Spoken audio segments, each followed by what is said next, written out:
Hi everyone! In this video we are going to explain section 3.6 of lesson 3, which is the AC motor. There you can see some images with AC motors.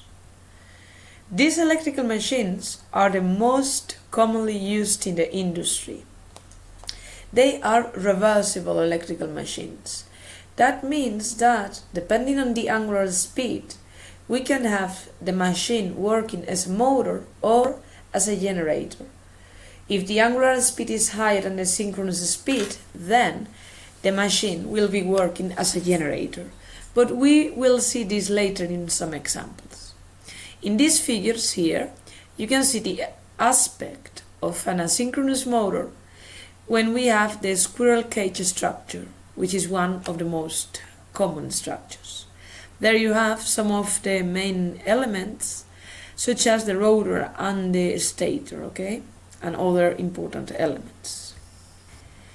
AC motors work according to the Ferrari's theorem that states that when we have three equispaced windings in the stator of the electrical machine, and we supply those windings with a three-phase voltage, then a rotating magnetic field with constant amplitude and velocity is going to be generated.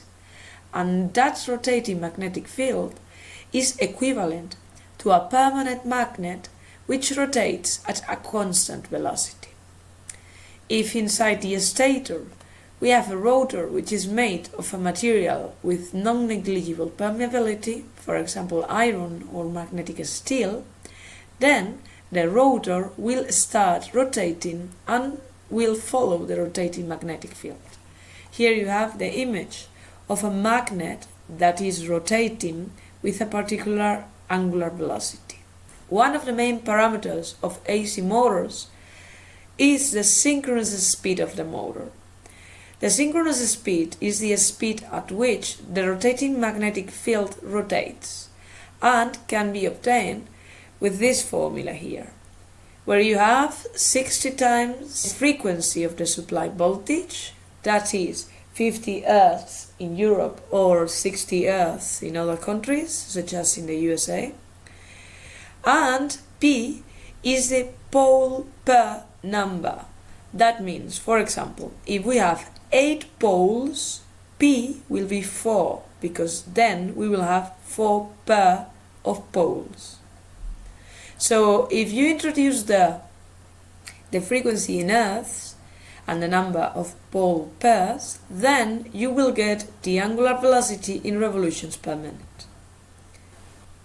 When we have an asynchronous machine, the rotor is going to rotate at a lower angular velocity than the synchronous speed, and the difference between the actual angular velocity and the synchronous speed is quantified through the E-sliding. The sliding follows this formula here: the synchronous speed minus the actual angular speed and divided by the synchronous speed. So when we have an asynchronous machine that works in permanent regime, then we can understand that machine as a three-phase balanced load which is connected in delta or in star. So those asynchronous motors can be seen as inductive three-phase loads with an approximate power factor of about 0.8, as we have seen in the two previous lessons where you had motors connected to a three-phase or single-phase system. The most relevant parameters of an electrical motor are the following. The first is the power coupled from the stator to the rotor, which is also called the total power absorbed by the motor. So this is PA, expressed in watts, and PA is going to be the useful power divided by the efficiency of the motor. So that is, the efficiency quantifies the transformation from electrical to mechanical energy. S is the apparent power of the motor, the consumed apparent power, expressed in voltamps. And PF there is the power factor of the motor, The motor it is a load at the end, so it will have a particular value of the power factor that depends on the ratio of active and reactive power that we are going to have in the consumption of the motor. UR here is the rated voltage of the motor. So then we can have this voltage 230 for a motor with delta connection, because then between the connection you will have the phase voltage, and 400 volts for a motor with star connection, because then you will have the line voltage between connections. So there, the apparent power can be expressed as the total power absorbed divided by the power factor, or another expression is square root of 3 multiplied by the line voltage and by the line current. So there, if we need to know what is the line current which is absorbed by a motor, we will need to divide the apparent power by square root of 3 and the line voltage. And if you express the apparent power as a function of the total absorbed power and the efficiency and the power factor, there you will have here the total absorbed power divided by the power factor, and the total absorbed power is the useful power divided by the efficiency. So you have some equivalent expressions for obtaining the line current of an asynchronous motor. The windings are commonly denoted with letters U, V, W, and the opposite end is denoted with letters X, Y, Z. So there you can have connections in delta, so the appearance of the connections of a motor when it is connected in delta is like this one, okay? U connected with Z, V connected with X, and W connected with Y. And this would be a connection in a star, okay? This would be a connection in a star. So there you have the appearance of a real motor connected in a star. So if we have power dissipated by 3 phases of the motor, then the total dissipated power will be 3 times the resistance of the motor connected in a star multiplied by the line current to the square. So then the resistance of the motor connected in a star will be the total power that it is dissipated divided by 3 times the square of the line current. So the impedance of each branch, if they are connected in a star, will be the voltage of one phase, the phase voltage, divided by the line current, or it could be the line voltage divided by square root of 3, which is the same as the phase voltage, and also divided by the line current. And if you want to obtain the reactance will be square root of the impedance to the square minus the resistance to the square. Well, these parameters have been obtained when we have permanent regime, that is, the AC motor working in normal operating conditions. But there are also other regimes which could be important and relevant for this study. For example, during the startup of the motor, then the current could be between 2 and 6 times higher than the rated current, okay? So it will be important in a practical situation that we study the startup of the motor, because that would be a more demanding situation than the normal operating conditions. Well, when we have an asynchronous motor and the motor is supplied at a frequency F1, then the frequency of the current induced in the rotor will be d sliding multiplied by the frequency F1. So F1 is the frequency of the electrical system, for example 50 Hz, okay? And F2 is the frequency of the current induced in the rotor. So we will have that this frequency is equal to d sliding multiplied by the other frequency, okay? In the same way, the voltage induced in the rotor, that is U2S, and the voltage induced when the rotor is blocked, that is U20, are related through this expression here, okay?